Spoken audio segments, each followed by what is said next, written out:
Hello friends, welcome to India for IAS. This is Manjunath Madhol. Topic of this video is GI tagged Tejpur Litchi. So ಇತ್ತೀಚೆಗೆ Tezpur lychee ಏನಿದೆ ನ್ಯೂಸಲ್ಲಿ ಇರುತ್ತೆ. So ಇದಕ್ಕೆ G I tag ಕೂಡ ಮೊದಲು ಸಿಕ್ಕಿರುತ್ತೆ. So ಇದು ಏನಕ್ಕೆ ನ್ಯೂಸಲ್ಲಿ ಇತ್ತು, ಸೊ ಈ ಜಿ ಐ ಟ್ಯಾಗ್ ಅಂದ್ರೇನು, ಈ ತೇಜ್ಪುರ್ ಲಿಚ್ಚಿ ಅಂದ್ರೇನು, ಎಲ್ಲಿಂದ ಬರುತ್ತೆ, ಸೊ ಅದ್ರ ಬಗ್ಗೆ ತಿಳ್ಕೊಳ್ಳೋಣ. ಸೊ ಇತ್ತೀಚೆಗೆ ಆಸಾಮ್ನ ಈ ಜಿ ಐ ಟ್ಯಾಗ್ ಹೊಂದಿರತಕ್ಕಂಥ ತೇಜ್ಪುರ್ ಲಿಚ್ಚಿ ಏನಿದೆ, ಲಿಚ್ಚಿ ಅನ್ನೋದು ಒಂದು ಹಣ್ಣು. ಸೊ ಇಲ್ಲಿ ನೋಡ್ಬೋದು ನಾವು, ಲಿಚ್ಚಿ ಈ ರೀತಿಯಾಗಿರುತ್ತೆ ಹಣ್ಣು. So this is the Tezpur litchi variety. So ಇದಕ್ಕೇನಾಗಿರುತ್ತೆ, ಮೊದಲು ಜಿ ಐ ಟ್ಯಾಗ್ ಸಿಕ್ಕಿರುತ್ತೆ. ಸೊ ಇದೇನಾಗುತ್ತೆ, ಇವಾಗ ಫಸ್ಟ್ ಟೈಮ್ ಏನಾಗುತ್ತೆ, ಇಂಟರ್ನ್ಯಾಷನಲ್ ಮಾರ್ಕೆಟಿಗೆ ಎಕ್ಸ್ಪೋರ್ಟ್ ಆಗುತ್ತೆ. ಎಸ್ಪೆಷಲಿ ದುಬೈ ದೇಶಕ್ಕೆ ಏನು ಮಾಡ್ತೀವಿ, ಎಕ್ಸ್ಪೋರ್ಟ್ ಮಾಡಿರ್ತೀವಿ. ಸೊ ಆ ಕಾರಣಕ್ಕಾಗಿ ಇದು ನ್ಯೂಸಲ್ಲಿ ಇರುತ್ತೆ. ಸೊ ಅದನ್ನು ಹೊರತುಪಡಿಸಿ ಈ ಜಿ ಐ ಟ್ಯಾಗ್ ಅಂದ್ರೇನು ಅಂತ ನಾವು ಮೊದಲು ತಿಳ್ಕೊಳ್ಳೋಣ.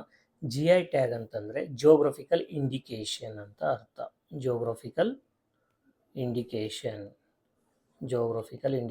ಈ ಜಿಯೋಗ್ರಫಿಕಲ್ ಅಂದ್ರೇನು, ಒಂದು ಸ್ಥಳಕ್ಕೆ ಸೀಮಿತವಾದಂಥದ್ದು.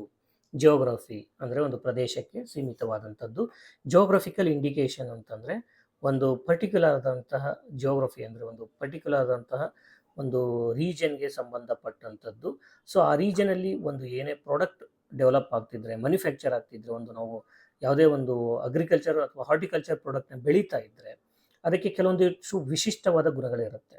ಸೊ ಅದನ್ನು ಕಾಪಾಡಿಕೊಂಡು, ಸೊ ಆ ವಿಶಿಷ್ಟವಾದ ಗುಣಗಳು ಏನು ವೈಶಿಷ್ಟ್ಯತೆ ಇರುತ್ತೆ ಅದನ್ನು ಕಾಪಾಡಿಕೊಂಡು ಹೋಗಲಿ, ಅದರಿಂದ ಈ ಫೇಕ್, ಈ ಡೂಪ್ಲಿಕೇಟ್ ಮಟೀರಿಯಲ್ಸ್ ಮಾರ್ಕೆಟಿಗೆ ಬರದೇ ಇರೋ ಹಾಗೆ ನೋಡ್ಕೊಳ್ಳೋದಕ್ಕೋಸ್ಕರ ಈ ಡೂಪ್ಲಿಕೇಟ್ ಅಥವಾ ಬೇರೆ ಥರದಂಥ ಪ್ರಾಡಕ್ಟ್ಸ್ಗಳಿಂದ ಇದ್ರ ಮಾರ್ಕೆಟ್ ಹಾಳಾಗದೇ ಇರಲಿ ಅಂತ ಏನು ಮಾಡ್ತೀವಿ, ಜಿಯೋಗ್ರಫಿಕಲ್ ಇಂಡಿಕೇಶನನ್ನು ಅಲಾಟ್ ಮಾಡ್ತೀವಿ. ಸೊ ಇಂಡಿಯಾದಲ್ಲೂ ಕೂಡ ಏನು ಮಾಡ್ತಾರೆ, ಈ ಪ್ರಾಡಕ್ಟ್ಸ್ಗೆ ಜಿ ಐ ಟ್ಯಾಗ್ನ ಕೊಡ್ತಾರೆ.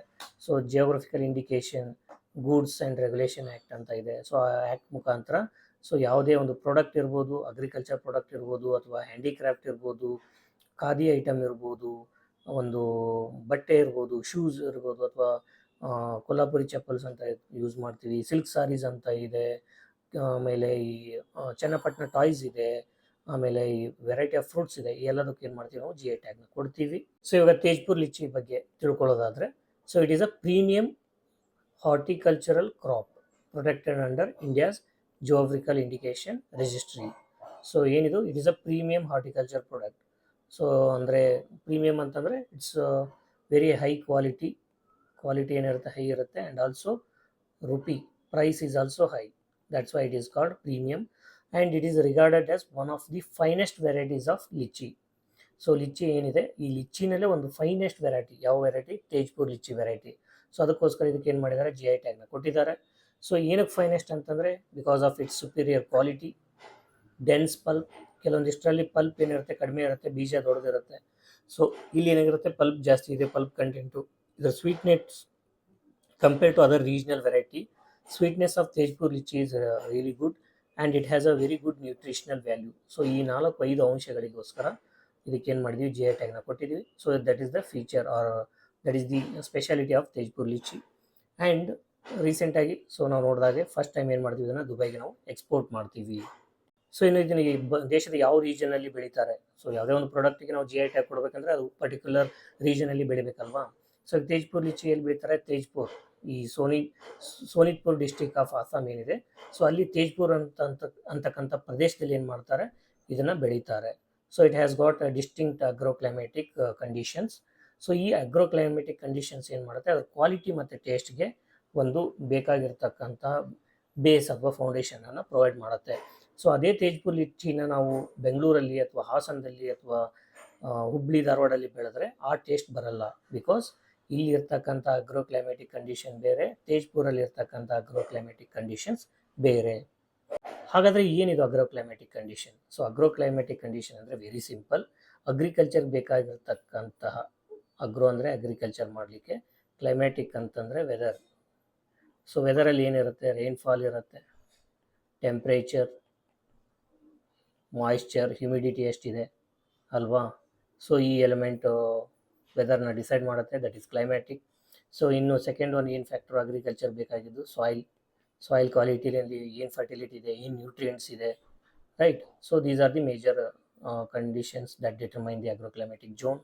ಇನ್ನು ಬೇರೆ ಪ್ರಾಮಿನೆಂಟ್ ರೀಜನಲ್ ವೆರೈಟಿ, ತೇಜ್ಪುರ್ ಬಿಟ್ಟರೆ ಬೇರೆ ಲಿಚ್ಚಿ ವೆರೈಟಿನಲ್ಲಿ ಮತ್ತೆ ಯಾವ್ದು ಪ್ರಾಮಿನೆಂಟ್ ಇದೆ ಅಂತ ನಾವು ನೋಡೋದಾದರೆ, ಬೊಂಬಾಯ ವೆರೈಟಿ ಇದೆ, ಬಿಲಾತಿ ಇದೆ, ಇಲೈಚಿ ಇದೆ, ಪಿಯಾಜಿ ಇದೆ, ಸಹಿ ಇದೆ. So these are the varieties of lychee.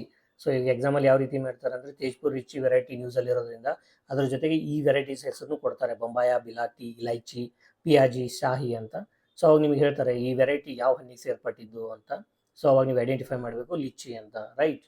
These cultivars are very slightly in ripening period and range characteristics while retaining the region's signature flavour. So ಸ್ವಲ್ಪ ಕ್ವಾಲಿಟಿನಲ್ಲಿ ಅಲ್ಲಿ ಇಲ್ಲಿ ಚೇಂಜ್ ಆಗುತ್ತೆ ಅಂತ ಹೇಳಿದ್ದಾರೆ. So that is not important.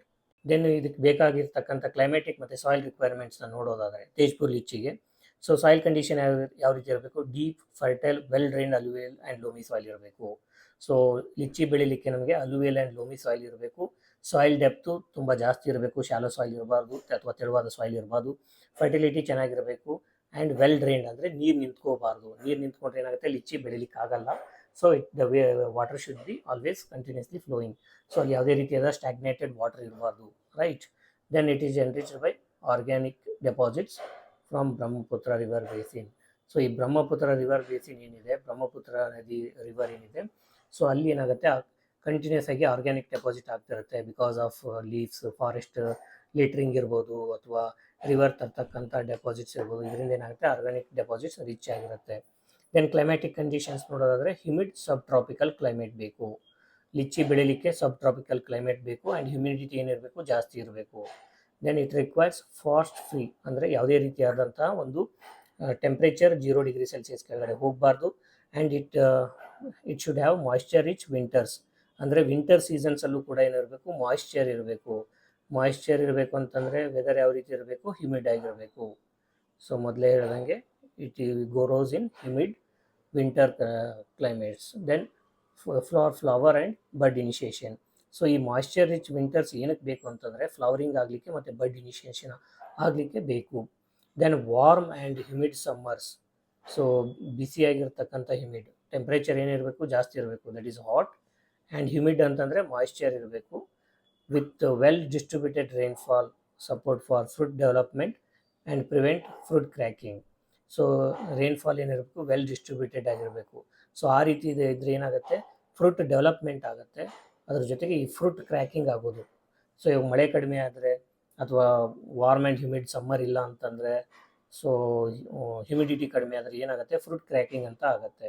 ಹಣ್ಣುಗಳು ಏನಾಗುತ್ತೆ, ಅದು ಕ್ರ್ಯಾಕ್ ಆಗಲಿಕ್ಕೆ ಸ್ಟಾರ್ಟ್ ಆಗುತ್ತೆ. ಸೊ ಫ್ರೂಟ್ ಡೆವಲಪ್ಮೆಂಟ್ ಆಗಲ್ಲ. ಸೊ ಅದೆಲ್ಲ ತಡೆಗಟ್ಟಲಿಕ್ಕೆ ಏನು ಬೇಕು, ವಾರ್ಮ್ ಆ್ಯಂಡ್ ಹ್ಯೂಮಿಡ್ ಸಮ್ಮರ್ ಇರಬೇಕು, well drained, well distributed rainfall ಇರಬೇಕು ಫ್ರೂಟ್ ಡೆವಲಪ್ ಆಗಬೇಕಾದ್ರೆ. ಸೊ ಈ ಫ್ಲವರಿಂಗ್ ಆಗಬೇಕಾದ್ರೆ ಏನಿರಬೇಕು, ಯಾವುದೇ ರೀತಿ ಟೆಂಪ್ರೇಚರ್ ಬಿಲೋ 0 ಡಿಗ್ರಿ ಸೆಲ್ಸಿಯಸ್ ಹೋಗದೆ ಮಾಯಿಶ್ಚರ್ ರಿಚ್ ಏನಿರಬೇಕು, ವಿಂಟರ್ಸ್ ಇರಬೇಕು. So this is all about Tezpur lychee. So ಇವಾಗ ನಾವು ಸ್ಟಡಿ ಮಾಡಿರ್ತಕ್ಕಂಥ GI ಟ್ಯಾಗ್ ತೇಜ್ಪುರ್ ಲಿಚ್ಚಿ ಏನಿದೆ, ಅದರ ಮೇಲೆ ಒಂದು ಫಿಲಿಮ್ಸ್ ಪ್ರಾಕ್ಟೀಸ್ ಕ್ವಶನನ್ನು ಕೊಟ್ಟಿದ್ದೀವಿ. ಈ 3 ಸ್ಟೇಟ್ಮೆಂಟ್ಸ್ನ ಓದಿ ನಿಮ್ಮ ಆನ್ಸರ್ನ ಕಮೆಂಟ್ ಮಾಡಿ. The answer and detailed explanation for this question is available in the PDF handout, which you can download by joining our Telegram channel. The link to join Telegram channel is provided in the description box. Thank you for watching. See you in the next video. Till then, happy learning.